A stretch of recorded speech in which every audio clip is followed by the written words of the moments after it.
इस भाग-दौड़ की दुनिया में कहीं न कहीं एक रिश्ता होता है चाचा और भतीजे का। ये चाचा और भतीजे का रिश्ता इतना अनमोल होता है कि पैदा होने से लेकर सबसे पहले अगर कोई गोद में उठाता है तो वो चाचा होता है। साथ ही अगर पैदा होने से लेकर डोली में बिठाते तक चाचा ही कहीं न कहीं एक अहम पिता का रोल निभाता है।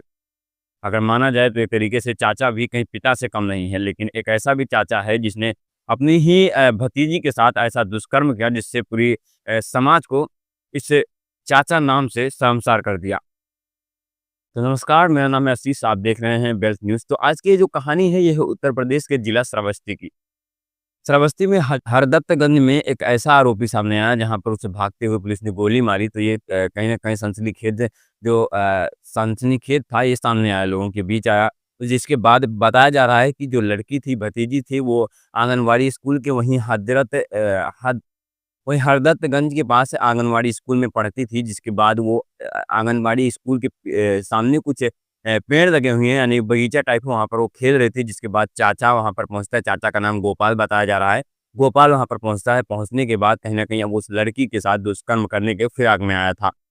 उस भतीजी के फिराक जब वो आता है वहाँ पर, तो उस भतीजी को स्कूल के पीछे आने की आंगनवाड़ी के पीछे लेकर जाता है, उसके साथ दुष्कर्म करता है। दुष्कर्म करने के बाद वहाँ से भाग निकलता है। साथ ही वो बताया जा रहा है कि स्थानीय मीडिया के अनुसार कि वो नेपाल भागने की फिराक में था, लेकिन पुलिस ने उसे दबोच लिया। देवरिया गाँव के आस-पास उसे जो है दबोचा गया। दबोचने के बाद पुलिस की मुठभेड़ में उसे एक गोली भी लगी, उसके पैर में गोली लगी, जिसके बाद उसे अस्पताल में भर्ती कराया गया। लेकिन अब एक ऐसा घटना जो कि इस तरीके से सामने आता है, तो कहीं न कहीं जो ये रिश्ते हैं इनको शर्मसार कर देता है, और शर्मसार करने के साथ-साथ कहीं न कहीं हमारे समाज में एक बड़ा चेतावनी पैदा करता है कि शायद अब चाचा, भतीजे या पिता जैसे इन शब्दों से भी लोगों को नफ़रत होने लगा है, क्योंकि अब इन पर भी लोगों का विश्वास उठता जा रहा है। तो क्या हमारा समाज अब इस तरीके से जब दुष्कर्म करेगा तो कहाँ जाएगा आखिर?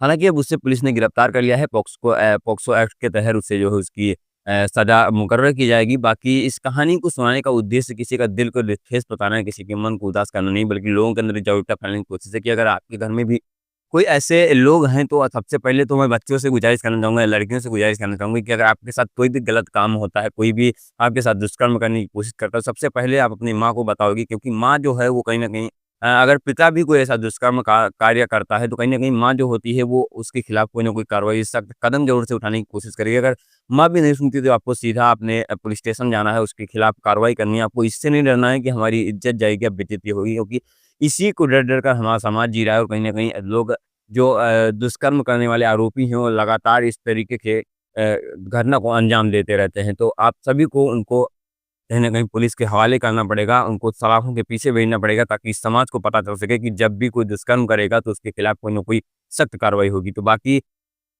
चलिए मिलते हैं किसी नए वीडियो के साथ, तब तक के लिए जय हिंद, जय भारत।